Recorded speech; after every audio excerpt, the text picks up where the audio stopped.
देखिए क्वेश्चन को एक बार हम पढ़ दे रहे हैं कि कैसा टाइप आता है। 80 लीटर दूध और पानी का एक मिश्रण है, माने एक पानी है, एक मिश्रण यानी एक डब्बा रखे हुए हैं आप, जिसमें 80 लीटर दूध पानी आप रखे हुए हैं।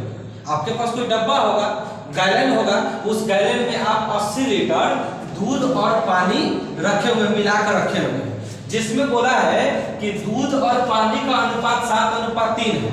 जो आपके पास 80 लीटर है उसमें दूध भी है और पानी भी है, तो दूध की मात्रा बोला है 7 है और पानी की मात्रा बोला है 3 है, यानी दूध की मात्रा ज्यादा है और पानी की मात्रा कम है। और है टोटल कितना, तो 80 लीटर है। और दूध की मात्रा कितना है अनुपात में 7 और पानी की मात्रा कितना है अनुपात में 3। और फिर आपको बोला है कि इस अनुपात को हमको 2:1 कर देना है। कहने का मतलब कि दूध की मात्रा ज्यादा है, पानी की मात्रा कम है। उस दुकानदार को, दूध बेचने वाले को घाटा लग रहा था, तो उन्होंने कहा कि हम इस वाला जो मिश्रण है, इस मिश्रण में हम कितना पानी फेंट दें। पानी नहीं मिलाएगा, दूध तो मिलाएगा नहीं, अरे घाटा लगेगा तो दूध मिलाएगा, पानी मिला के दूध को और ज्यादा करेगा। तो वही बोला है कि पहले से उसके पास 80 लीटर दूध और पानी का एक मिश्रण है, जिसमें दूध की मात्रा 7 और पानी की मात्रा 3 है।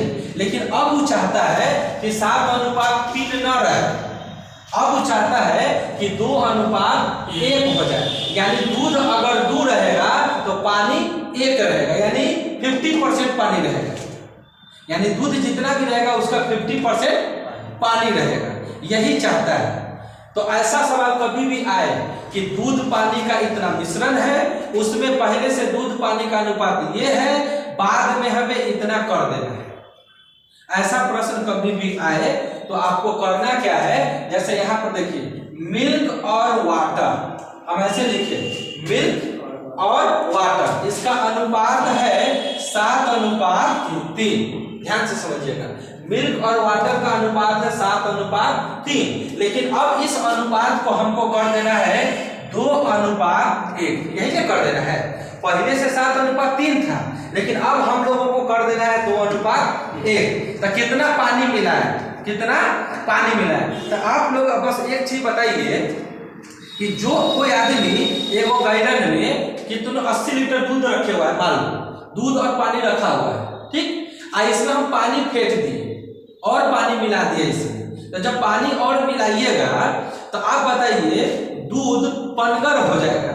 लेकिन इस गैलन में पहले जितना दूध रहा होगा, मान लो दूध की मात्रा इस गैलन में जितना भी था वो मात्रा अभी भी उतना ही रहेगा या चेंज हो जाएगा।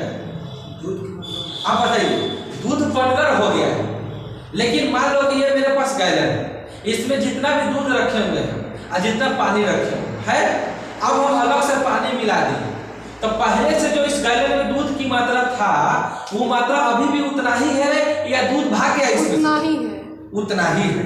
दूध ज्यादा हो गया होगा, मात्रा बढ़ गया होगा, लेकिन दूध की मात्रा जो पहले जितना दूध था, क्वांटिटी जो भी था उनका, वो तो दूध अभी भी उसी में पड़ा हुआ है, दूध तो बाहर नहीं आ गया है इसमें से। बोलिए, आया है? आप क्या मिलाया है? पानी मिलाया है। तो जो गैलन में पहले से दूध रहा होगा वो दूध अभी भी वही में है। तो दूध की मात्रा में कोई बदलाव होना चाहिए था? नहीं होना चाहिए था, क्योंकि आप क्या मिलाए हैं? पानी मिलाए हैं। तो हमको समझ में आना चाहिए कि सर आप पहले से दूध और पानी का अनुपात 7:3 था और आप इसमें पानी मिला दिए हैं, तो दूध में काहे बदल दिया? दूध में तो बदलाव नहीं होना चाहिए था। अब पानी में हेरफेर करते अलग बात है, क्योंकि आप पानी मिलाए तो पानी की मात्रा में बदल सकता था, लेकिन दूध की मात्रा तो चेंज नहीं होता नहीं होता। और ऊपर से जब पानी मिला रहे हैं तो पहले 3 अब 1 कैसे हो जाएगा? ज्यादा होना चाहिए था ना। जब पहले से मात्रा 3 ऑलरेडी है और पानी फेंक दिए तो 3 से ज्यादा होना चाहिए कि 3 से कम होना चाहिए? देखिए 3 से तो कम कर दिया है और दूध की मात्रा भी चेंज कर दिया है, तो दूध की मात्रा चेंज होना चाहिए? नहीं होना चाहिए। तो दूध की मात्रा को बराबर हमको करना पड़ेगा, और दूध की मात्रा को बराबर करने के लिए क्या करेंगे? अपनी मर्जी से इससे एकरा से a में गुना और एकरा से i में गुना। रेशियो पढ़े थे, याद करिए, जब a b bc का रेशियो मालूम होता था तब bb को कैसे बराबर करते थे? इस बी से वो दोनों में और उस बी से इस दोनों में। करते थे कि नहीं? उसी प्रकार हमें मिल्क को बराबर करना है। तो ई वाला मिल्क से इस दोनों में, ई वाला मिल्क से इस दोनों में। तो ई वाला मिल्क कितना है? 2। तो 2 से गुना कर देंगे ऊपर, इस 7 है ना, तो इस 7 से गुना कर देंगे नीचे। तो किसी एक में गुना तो करना नहीं रहता है रेशियो में। अगर एक में गुना करना है तो दोनों में गुना करिए। तो यहाँ पे क्या आएगा? 14 आएगा। यहाँ पे गुना करेंगे 7 दूना 14, और यहाँ गुना करेंगे 3 दूना 6। बोलिए यहाँ तो कोई दिक्कत है? ये मिल्क और वाटर जा रहा है, तो इससे गुना किए 7 दूना 14 और 3 दूना 6 हो गया ना। अब इसको गुना करेंगे 7 दूना 14 और 7 एकम 7। अब हमको एक बात समझ में आया कि सर दूध हो गया बराबर, दूध बराबर। अब पहले पानी 6 था, अब पानी कितना हो गया? अब हमको अच्छा लग रहा है कि सर अब पानी फेंटे हैं, तो पहले 6 था अब 7 हो गया। अब पानी फेंटे हैं तो दूध नहीं बदला है, तो हम भी दूध नहीं बदले। तो अब नया रेशियो कौन बनेगा? ये वाला। अब ये रेशियो बनेगा? नहीं बनेगा। अब ये रेशियो नहीं बनेगा। अब मेरा नया रेशियो कौन हो गया? ये। तो अब बताइए इस गैलन में दूध पानी मिल के टोटल है कितना? 14 6 20। इस गैलन में दूध पानी मिल के कितना है? 20 है। तो अनुपात में कितना है होगा? 20। अनुपात में कितना है? 20। तो लीटर में कितना है? लीटर में कितना है? 80 लीटर। 80 लीटर। तो अनुपात में कितना है होगा? 20। तो लीटर में कितना? 80। तो एक का मान कितना होगा? बोलिए। एक का मान आ गया 4। एक का मान कितना है? 4 आ गया। इधर तक ले लीजिएगा। एक का मान कितना आ गया? 4 आ गया। तो अब बताइए पहले 6 था, अब कितना हो गया? तो कितना बढ़ा कितना? 6 से 7 बढ़ा कितना? 1। एक का मान कितना निकला हुआ है? 4। तो कितना लीटर पानी मिलाना पड़ेगा?